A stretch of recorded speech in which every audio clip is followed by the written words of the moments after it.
amis, nous revoici donc pour notre dernière intervention. Eh oui, toutes les bonnes choses ont une fin. Et nous voudrions donc évoquer la conférence suivante qui va présenter avec Michel Rouget et Marie-Anne Divet les histoires ordinaires.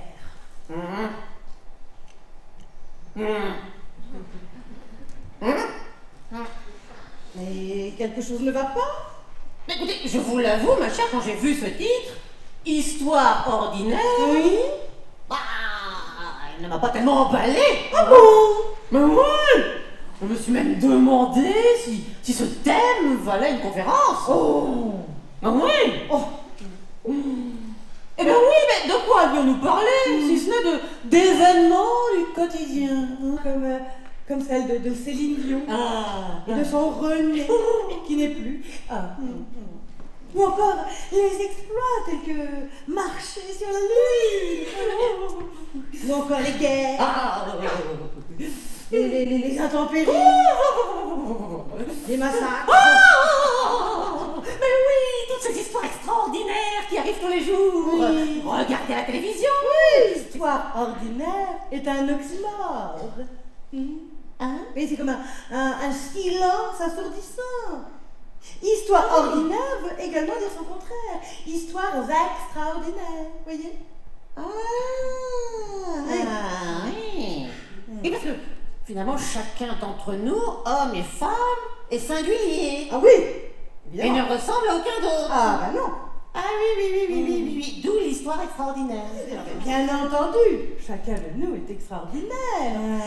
Mais les histoires ordinaires auxquelles Michel Rouget, Marie-Anne Divet et tous leurs collègues s'intéressent sont extraordinaires dans le sens où ce sont celles de personnes engagées dans la société, des anonymes qui tentent de faire évoluer, d'améliorer les failles, les injustices, les blocages de notre société.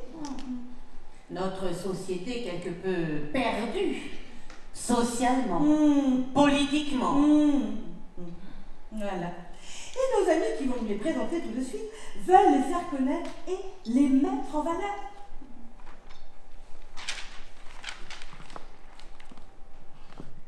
Pierre Veille a créé il y a 20 ans l'association Bleu-Blanc-Cœur avec l'idée qu'en changeant l'alimentation des animaux, on agissait sur la santé de l'être humain. Son rêve, que son association se transforme en Bio-Blanc-Cœur. Pour sortir définitivement de cette phrase d'un dépliant de la Chambre d'agriculture il y a quelques années, maïs plus soja, ça marche. On avait oublié que les vaches aiment manger de tout. Il tient avec des amis un restaurant à Rennes, un lieu hors du commun où manger est un partage de goût, de plaisir, mais aussi d'engagement et de conviction avec ceux qui produisent, ceux qui subliment et ceux qui dégustent. Shadi Morched, né en Syrie, est le seul calligraphe professionnel à Rennes. Après plusieurs expositions dans la région rennaise, il crée son atelier pour enseigner cet art. Il invite des adultes à participer à un atelier à Saint-Médard-sur-Île, en lien avec l'association Corsonne, pour découvrir ses techniques. Il souhaite aussi ouvrir des ateliers pour enfants. Il a participé à une vente d'œuvres d'art à l'Hôtel Pasteur pour des personnes réfugiées avec l'association Ancrage. Cet artiste souhaite permettre à un large public de découvrir cet art contemporain, détaché de la religion et la culture de l'Orient. Présenter une culture d'ailleurs pour que des connaissances communes apparaissent.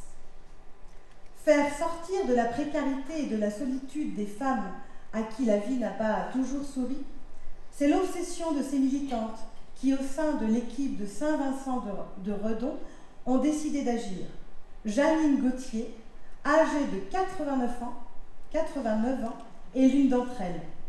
Elle a passé sa vie à s'engager bénévolement dans des actions sociales et solidaires.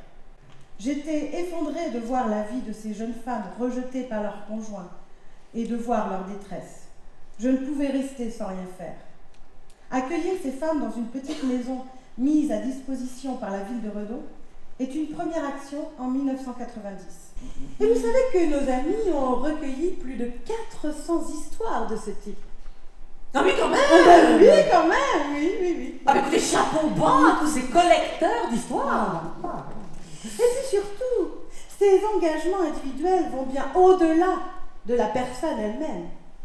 Ils ont une dimension collective. Ils s'inscrivent dans des mouvements collectifs, syndicats, lieux de travail, associations. En cela, ces personnes nous bousculent. Elles nous disent les béances de notre société, le mal-logement, l'écologie, les précarités sociales. Par exemple, ces élus locaux qui engagent leur commune vers plus de comportements durables, doux, mobilité, recyclage des déchets. Eh bien, je trouve que toutes ces personnes engagées ont vraiment une volonté hors du commun. Je suis bien d'accord avec vous. Mais quand même, ils ont un vrai idéal, ils portent un idéal en eux. Ils aiment les autres. Oui. Comme ça, c'est extraordinaire. Ils nous aiment. Tes histoires sont de très belles histoires. Ah bah oui. Extraordinaires. Mais oui. Voilà. Alors, chers amis, avant de donner la parole à nos chers recueilleurs, l'idée centrale qui traverse toutes ces histoires ordinaires qui viennent de tout pays, eh bien, est que nous partageons tous les mêmes problèmes puisque nous sommes tous des humains, exactement. Les problèmes de l'humanité sont constants dans l'espace et le temps. Ces histoires ordinaires nous montrent que nous devrions plus parler de ressemblance que de différence entre les humains. Et que l'on rencontre dans le monde entier des gens qui souhaitent réveiller leur société bloquée. Le printemps arabe, l'Algérie, l'Iran, partout des gens ordinaires qui prennent des initiatives. Bravo pour vos initiatives. Je vous embrasse. Écoutez, c'est ordinaire. Félicitations. Je vous embrasse aussi. Jamais je vais vous traiter, vraiment. Bon, on ne peut pas faire la bise à tout le monde.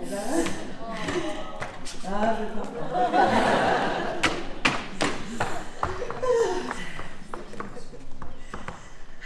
Et moi, je vous le dis comme je le pense, Oui. ces histoires ordinaires sont exemplaires.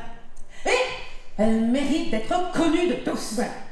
Et on doit les transmettre.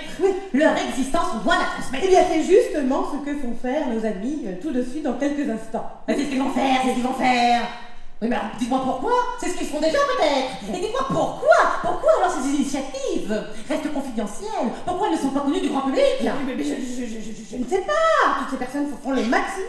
Mais ils font leur maximum. Bah, c'est pas assez. Il faut que tout le monde informe autour de lui, ses amis, sa famille, ses voisins, de ces histoires ordinaires, de ces histoires même extraordinaires. Tout le monde doit informer. Et c'est maintenant que je le fais. Non, pas comme ça. Mais je ne m'énerve pas. Seriez-vous une femme en colère? Peut-être. Eh bien, je vous propose donc d'écouter nos amis. Ils vont nous informer. D'accord, mais à transmettre. Oui, vas-y. Premier, on transmet. Oui. On informe. Calmement, on informe, mais calme. On informe. Eh bien, à vous la parole. À vous la parole.